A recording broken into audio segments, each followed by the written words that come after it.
Hello, Assalamu alaikum, my dear students. How are you? I am Maksud Rahman Beg, STEM teacher, Information and Communication Technology, Lakers Public School and College. Today, I discuss lesson 2, the maintenance of ICT instrument. অর্থাৎ আমরা ICT যন্ত্রপাতি রক্ষণাবেক্ষণ বা কিভাবে ব্যবহার করব সেই বিষয়গুলো সম্পর্কে জানব। Those who drive cars need to change engine oil after some days. The car will not only be damaged within a short time but also be dangerous for the passengers if the maintenance of the car is not proper. Like cars, other instruments also have to be maintained properly, but we are lucky that we do not need to take that much care of a computer. Yet you can use your computer for a long time if you are a little bit careful about some small matters regarding the use of computer. আমরা যখন আমাদের গাড়ি চলে বা আমরা রাস্তায় যে গাড়িগুলো দেখি সেগুলোতে কিছুদিন পর পর ইঞ্জিন অয়েল পরিষ্কার করতে হয় বা পরিবর্তন করতে হয় এবং কি গাড়ির বিভিন্ন যন্ত্রাংশ ভালো করে চেকিং করে গাড়ির নিরাপত্তা নিশ্চিত করতে হয়। আমরা একদিক দিয়ে লাখি, সেটা হচ্ছে কম্পিউটার রক্ষণাবেক্ষণের জন্য আমাদের তেমন কোনো কিছু করতে হয় না, শুধু কয়েকটা নিয়ম মেনে চললে আমরা সেগুলো খুব ভালোভাবে রক্ষণাবেক্ষণ করতে পারি। Cleaning of the monitor. We know that two types of monitor, three types of monitor: CRT, LCD, liquid crystal display, LED, light emitting diode. Cleaning of the monitor. At present, most of the computer monitors are LCD monitor, and it is better if you do not attempt to clean LCD monitor. Its back is not made of glass, so there may be secrets. If you try to clean not only this, the pixel inside the monitor may be damaged if you rub during cleaning. অর্থাৎ বর্তমানে যে LCD monitor সেগুলো liquid থাকে, এলইডিতে কিছু light emitting diode থাকে, অর্থাৎ কিছু ডায়োডের সমন্বয়ে তৈরি। তো এগুলো পরিষ্কার করতে আমরা যদি পরিষ্কার করি সেক্ষেত্রে সেগুলোর কিছু কিছু ড্যামেজ হয়ে যেতে পারে, পিক্সেল নষ্ট হয়ে যেতে পারে, সেটা আমাদের আরও ক্ষতির হতে পারে। যদি সিআরটি মনিটর হয়ে থাকে সেক্ষেত্রে অবশ্যই আমরা নরম সুতি কাপড়, টিস্যু ইত্যাদি দিয়ে তার সাথে আমরা যদি গ্লাস ক্লিনার ব্যবহার নিতে পারি, অথবা যদি গ্লাস ক্লিনার না থাকে ভিনেগার ব্যবহার করেও আমরা সেগুলো পরিষ্কার করতে পারি। দেখি তোমাদের বইয়ে কী বলেছি। You can clean CRT monitor with a soft cotton cloth if it's become dirty. If cleaning is not properly done in this way, you can use a little amount of glass cleaner in the soft cotton piece of cloth. If the glass cleaner is not available, you can prepare alternative glass cleaner by mixing 1 spoon of vinegar with a glass water. Water or liquid.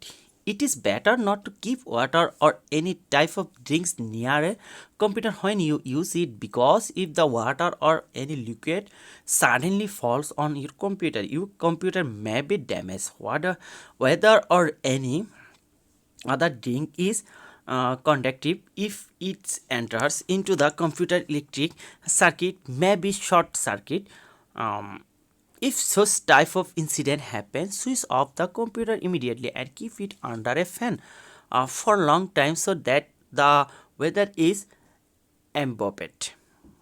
অর্থাৎ আমরা অনেক সময় যখন computer ব্যবহার করে থাকি তখন আমরা অনেক সময় বেশিক্ষণ যদি কম্পিউটার ব্যবহার করি তখন আমরা বিভিন্ন ধরনের খাবার দাবার আমাদের কম্পিউটার টেবিলে রাখি, পানি রাখি, শরবত বা বিভিন্ন ড্রিঙ্কস রাখতে পারি।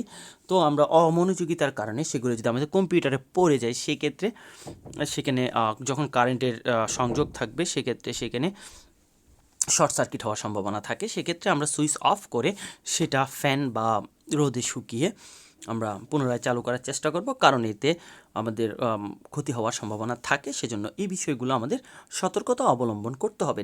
Dust are mass in our country, the fan of the computer pressure in air, there may be some dust in the air. The computer may become very hot if the airflow gets blocked with dust. So you should frequently check whether dust have fallen over the passenger. Clean the passage if you find it dirty, but never try to open a computer for cleaning inside. আমরা আমাদের computer যখন ব্যবহার করি তখন আমাদের ক্যাসিংয়ের মধ্যে কয়েকটি fan থাকে। সেই ফ্যান আমাদের বাসায় যখন ব্যবহার করি, আমাদের দেশে তো বালি একটু বেশি, তো ফ্যানের সাথে বাতাসের সাথে আমাদের ময়লাগুলো ভিতরে প্রবেশ করতে পারে এবং ফ্যানের পাখাগুলোতে ময়লার একটা আস্তরণ পড়ে যায়। তোমরা বাসায় দেখবে আমাদের ফ্যান যখন আমরা চালাই সেক্ষেত্রে ময়লা জমে থাকে, সেগুলো আমাদের কিছুদিন পর পর পরিষ্কার করতে হয়। সেমভাবে ওখানে আমাদের কম্পিউটারে যে গরম বাতাস আছে, যদি ময়লা জমে থাকে সেক্ষেত্রে সেগুলো বাধা প্রদান হতে পারে বের হতে, এবং কি আমাদের কম্পিউটারের ভিতরে ময়লা জমতে পারে, সেদিকে আমাদের একটু লক্ষ্য রাখতে হবে, ডাস্টগুলো যাতে পরিষ্কার করি। Cleaning keyboard, it is better to clean the keyboard frequently because many games may spring off this.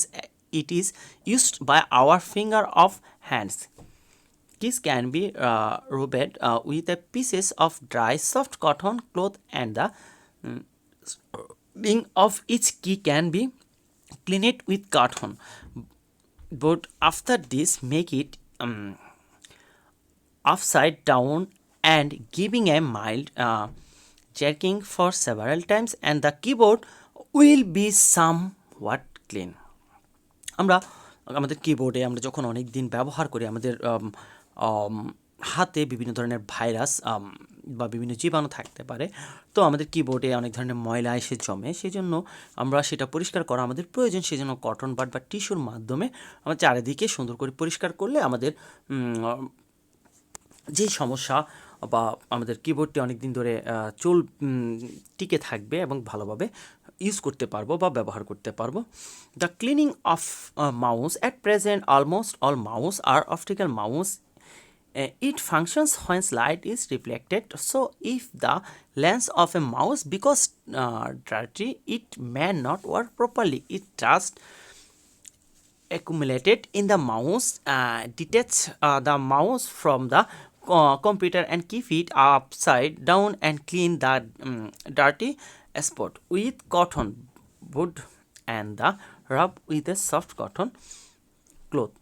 আমাদের বর্তমানে যে আমরা মাউসগুলো ব্যবহার করে থাকি সবগুলোই হচ্ছে অপটিক্যাল মাউস, যেটা আলোর প্রতিফলন বা আলোর রিফ্লেকশনের মাধ্যমে আমরা ব্যবহার করে থাকি। সেই তো ওখানে যদি আমাদের ময়লা জমে সেক্ষেত্রে আমাদের মাউস ডিস্টার্ব বা নষ্ট হয়ে যাওয়ার সম্ভাবনা থাকে। সেক্ষেত্রে কটন বাড দিয়ে আমরা সেগুলো ভালোভাবে পরিষ্কার করলে আমরা অনেক দিন ধরে আমাদের মাউস ব্যবহার করতে পারবো।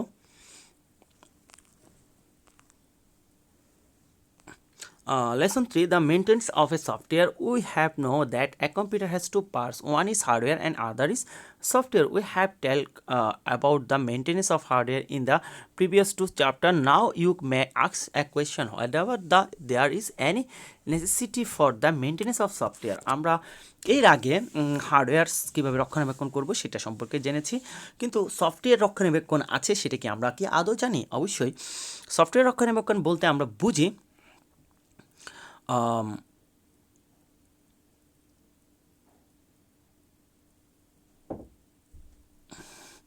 যেমন আমাদের যখন আমরা ইন্টারনেট ব্যবহার করি বা কম্পিউটার ব্যবহার করি, বিভিন্ন প্যান্ডেপ ব্যবহার করি, ব্যবহারের ফলে বিভিন্ন কম্পিউটার থেকে আমাদের কম্পিউটারে ভাইরাস আসতে পারে, যেটার কারণে আমাদের গুরুত্বপূর্ণ তথ্য ফাইল নষ্ট হয়ে যাওয়ার সম্ভাবনা থাকে বা ডিলিট হয়ে যাওয়ার সম্ভাবনা থাকে।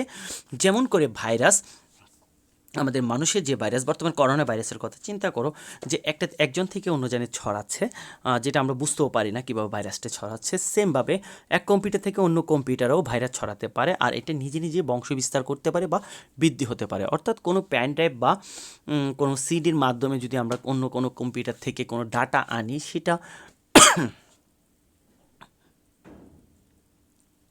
আমাদের কম্পিউটারে যদি প্রবেশ করায়, সেক্ষেত্রে ভাইরাসের মাধ্যমে আমাদের কম্পিউটারের বিভিন্ন ফাইল বা সফটওয়্যার নষ্ট হয়ে যাওয়ার সম্ভাবনা থাকে। তাহলে আমাদের ইন্টারনেট থেকেও আমাদের কম্পিউটার বা ভাইরাস আসতে পারে। তাহলে আমরা পরে আরও এগুলো নিয়ে আরও বিস্তারিত আলোচনা করব। আশা করি বুঝতে পেরেছ। সবাই ভালো থাকবা, সুস্থ থাকবা, নিরাপদে থাকবা। আসসালামু আলাইকুম।